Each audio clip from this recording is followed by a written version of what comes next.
Hi guys, my name is Christine and I'm a dating, relationship and personal development coach. And today I'm talking about basically what to do if you found out that your girlfriend or your wife has 100% been cheating on you. I guess this could also work out for those women out there who've been cheated on by a man as well. So basically, this advice should be pretty much a good all-rounder, but specifically let's talk about if your girlfriend or your wife has cheated on you. And the reason why I'm going from that standpoint is because that is something that has actually happened to me. I'm gay and I was once with a woman probably about 7 or 8 years ago now, perhaps maybe even 9 years ago, but anyway, and she cheated on me and I ended that relationship. And basically this is what I did, because I can only go from my own experience really. So one of probably the worst thing that you could do, I personally think, because this is something that I did, and that is to go back with them, even if they've apologized and stuff like that, and even if they've said, I'm going to change, because sometimes people just aren't willing to put in the work to actually change. Most people are quite lazy. Most people are quite stuck in their ways. Most people aren't willing to change. And the thing is when you get cheated on and you continue to stay with your partner, because this is something I did. She cheated on me once and I took her back, and then it happened again and then I broke up with her. But anyway, the first time around, I forgave her, hoping and thinking that perhaps she would change, perhaps she learned her lesson. But the thing is when that kind of thing hits you and that kind of thing happens in a relationship, when you get back together, you kind of, sleep with one eye open. You kind of always suspicious of them. You're kind of always suspicious of who they're talking to. And, there was a few times when she said, all these things are just in your head. So that was, I think is that gaslighting? I'm not 100% sure on, those kinds of things. But, she was saying that nothing was going on, nothing was happening when it was. And she said that I was overthinking things when actually what I was thinking was exactly what was happening. But, you can't really live like that. It's not a nice way to live, where you're kind of always wondering where she is, what she's doing, who she's talking to each time she looks like she's typing on her phone. It's just not a nice way to live. And I think someone who's gone through that kind of thing, if that was to ever happen to me again, with my wife, I know she won't cheat on me. But if she was to, I would leave instantly. I wouldn't even second guess leaving someone for cheating on me now, because it's just not worth basically the anxiety afterwards. It's not worth the overthinking and the constant worrying basically of what your partner is doing. So I personally think it's best to leave. Now, of course, there have been circumstances where people have been together and, the one has cheated and then basically they've got back together and it's never happened again. I'm not saying that cheaters are always cheaters, but most of the time they are. I think most of the time, if someone has cheated, they are very likely to do it again if the opportunity arises again. But there are a small percentage of people that will be willing to put in the work to make sure that kind of thing never happens again. But those people are very, very rare. So I would assume, if I was you, that your situation isn't unique and the person that you're with isn't unique and isn't in that small percentage, because it's very unlikely that they are. But again, I guess it's just personal preference but from my point of view, I do not want to live like that. And I don't think anyone deserves to live like that, especially if you do have a lot of anxiety over it, especially if you have been overthinking it, especially if you do feel really bad.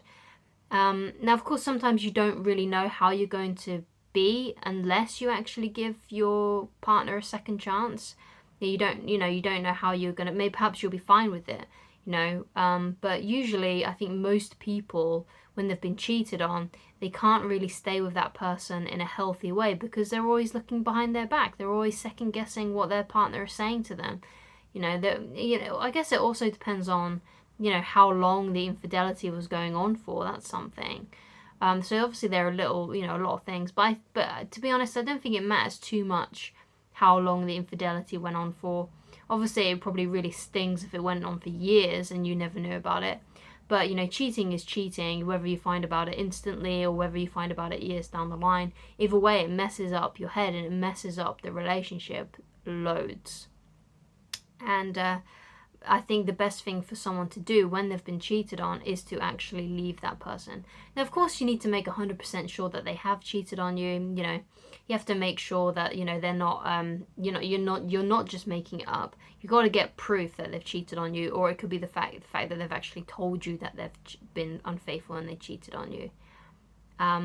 But again, you know, if you go back to someone who has, you know, cheated on you, in a way you're kind of enabling their bad behavior because they cheated on you and yet you forgave them.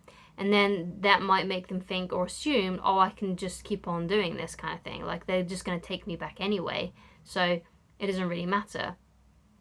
And, you know, it may be the case that an opportunity for them to do it again doesn't arise for a long time. But at some point, it may very well arise. You know, someone might be flirting with them at work, or they might be out at a bar with their mates and someone starts coming on to them. You know, if that opportunity presents itself again, they're more likely, it's very, very likely, in fact, that they're going to actually repeat their actions. And, you know, you want peace of mind. I mean, do you really want to be with someone who, you know, you're always looking behind your back, you're always second guessing what they're doing, you're always worrying about where they are? That is no way to live. It's much better for you to find someone who will not cheat on you, who will be faithful to you, who does value monogamy, who, you know, does stick to their wedding vows, or, you know, sticks to the kind of like the unspoken contract of a exclusive relationship. Because, you know, it might be the case that, you know, that person who you're with, this woman that you're with, is polyamorous and she needs to have multiple partners, whereas you might be someone who is monogamous. Then you need to find someone who, you know, wants to be monogamous. You know, you need to find someone who values relationships that strongly as much as you do. So, I think it's so important that you decide whether or not you actually want to stay with this person, and whether or not you can actually live with the fact that they've cheated on you. If you can live with the, you know, anxiety of, you know, not knowing what they're going to be doing, you know, not knowing and always second guessing their actions. Because, you know, if they lie to you once, they might lie to you again. You know, it's so difficult, right? It's really, really difficult. Personally, for me, I cannot be with someone that has cheated on me. Not once. Not even if it was just something really small. You know, and by small, I mean, you know, if they made out with someone else, you know, it may not be the case that they've, you know, had sex with someone else, but if even if they've made out with someone else, I'm like, no, thank you. You know, it's just not worth the anxiety and the heartache and the second guessing of yourself and second guessing of them and their actions. It's really, really not worth it. So for me, if I was your friend right now, I'd be saying, bro or girl, whatever, you need to leave her. You need to leave her. Because it's just not worth it, in my opinion. And I personally like to live my life as peaceful as possible. I like to have peaceful relationships with my family. I like peaceful relationships with my extended family and friends. And I want a peaceful relationship with my wife. I don't want there to be any turbulence whatsoever if I can help it. And if I'm with someone that has cheated on me, then I'm in for a bit of a roller coaster of emotions.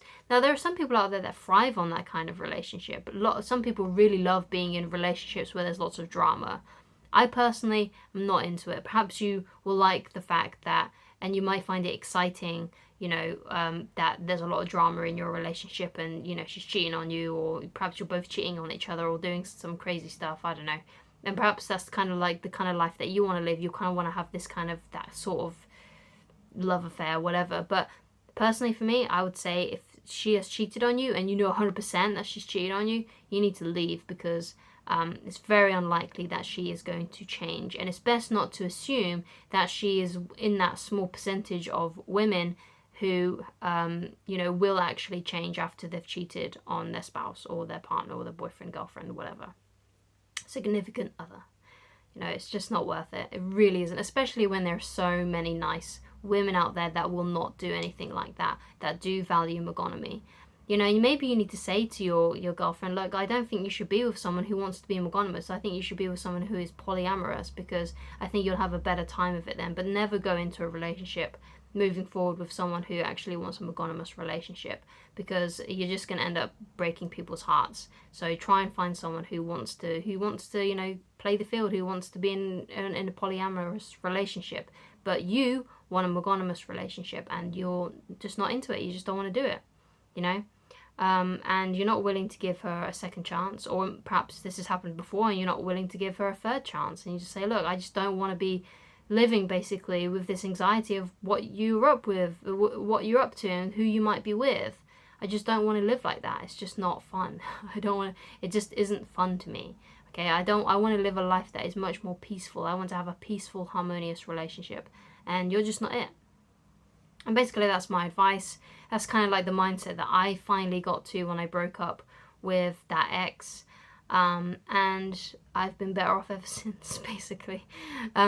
So thank you so much for watching. And if you would like coaching with me, then please go to www.christineloveridge.com. Thank you so much for watching, and I shall talk to you again very soon. Goodbye, guys.